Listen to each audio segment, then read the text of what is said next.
अब कर रहे हैं एक्सरसाइज 5.3 का क्वेश्चन नंबर 3 का 8 पार्ट। इसमें an दे रखा है 4, d 2 दे रखा था, sn जो है -14 और हमको n और a निकालना है। तो सबसे पहले हम यहां से स्टार्ट करते हैं इस क्वेश्चन को। यहाँ पे हमें दे रखा था an = 4 दे रखा है, an = 4। तो इसमें फॉर्मूला लगा देते हैं an वाला। an = क्या होता है, a + n - 1 × d = 4। तो इसमें a तो a ही रहेगा प्लस n भी नहीं दे रखा हमें तो n - 1, d दे रखा था, d = 2 है तो यहाँ पे लिखो तो 2 = 4 और इसके अंदर इंटू करो तो ये जाएगा a + 2n - 2 = 4 और इस 2 को उधर भेज देंगे तो ये आएगा a + 2n = कितना हो गया 6। यहाँ से a की वैल्यू निकाल लेते हैं n के टर्म्स में तो ये आ जाएगा 6 - 2n। इसको इक्वेशन नंबर फर्स्ट बना लो। अब यहाँ पे Sn भी दे रखा था हमको, Sn कितना दे रखा है -14। तो यहाँ पे लिखेंगे हम Sn = -14 और Sn वाला फॉर्मूला लगा देंगे अब इसमें। तो Sn वाला एक फॉर्मूला होता है हमारे पास n/2 और a + an ये वाला लगा रहे हैं इजिक्वल टू कितना है Sn -14। तो यहाँ पे -14 Sn की वैल्यू दे रखी थी -14 तो यहाँ लिख दिया ऐसे करके और यहाँ पे Sn का फॉर्मूला लगा दिया। अब हमारे पास n ये तो ऐसे रहेगा n/2 a + an की जगह में कितना रख देंगे, an दे रखा था 4 तो 4 लिख दिया ऐसे करके इजिक्वल टू -14। अब क्या होगा, ये 2 जो है यहाँ इनटू में चला जाएगा तो ये आएगा हमारे पास n और यहाँ पे a + 4 = ये 2 यहाँ मल्टीप्लाई में चला जाएगा तो -28 हो जाएगा ये। अब हमें क्या करना है, यहाँ से n को तो n ही रहने देंगे और a की जगह में यहाँ इक्वेशन नंबर फर्स्ट से सब्स्टिट्यूट करेंगे यहाँ पे वैल्यू। तो a की जगह में आ जाएगा 6 - 2n तो यहाँ पे लिख दिया 6 - 2n + 4 और यहाँ पे -28। यहाँ पे लिख देंगे कि भाई ये कहाँ से आ रखा है, फ्रॉम फर्स्ट से। तो यहाँ पे फ्रॉम फर्स्ट से हमने वैल्यू सब्स्टिट्यूट करी तो लिख दिया।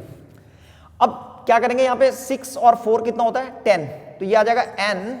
6 + 4 कितना हो गया 10 तो 10 - 2n = -28। अब अंदर मल्टीप्लाई कर देंगे तो ये हो जाएगा 10n - 2n² = -28 और इन सबको उधर भेज देंगे तो ये जब इधर जाएगा तो प्लस का हो जाएगा और ये नेगेटिव हो जाएगा। तो ये लिख कैसे देंगे इसको, 2n² पॉजिटिव हो जाएगा, ये उधर जाएगा तो माइनस का 10n और ये -28 इधर ही है तो -28 = 0 ऐसे लिख दिया इसको और इसको 2 से डिवाइड कर दिया। अब तो ये आ जाएगा हमारे पास n² - 5n और माइनस कितना हो गया 14 = 0। अब 14 के ऐसे फैक्टर करने हैं जो माइनस करके 5 आए तो 7 2 = 14 होता है, 7 × 2 कितना होता है 14 और 7 - 2 कितना होता है 5। तो इसको स्प्लिट कर देंगे 5 को क्या लिख देंगे 7 - 2 तो स्प्लिटिंग मिडिल टर्म से हो जाएगा ये। तो n² की जगह में तो n² ही रहेगा -5 को क्या लिख रहे हैं 5 को लिख देंगे अब हम 7 - 2 तो 7 - 2 और यहाँ पे n और -14 = 0। मेरे पास n² माइनस यहाँ मल्टीप्लाई कर देंगे तो कितना हो जाएगा 7n और यहाँ पे प्लस माइनस का प्लस हो जाएगा तो प्लस का 2n -14 = 0। अब इन दोनों में क्या कॉमन है n बाहर लो तो n - 7 और इन दोनों में +2 कॉमन ले लेंगे तो n - 7 = 0। अब दोनों में n - 7 कॉमन है, n - 7 बाहर आ जाएगा, n - 7 बाहर आएगा तो यहाँ से क्या बच जाएगा n और यहाँ से +2 तो n + 2 आ गया = 0।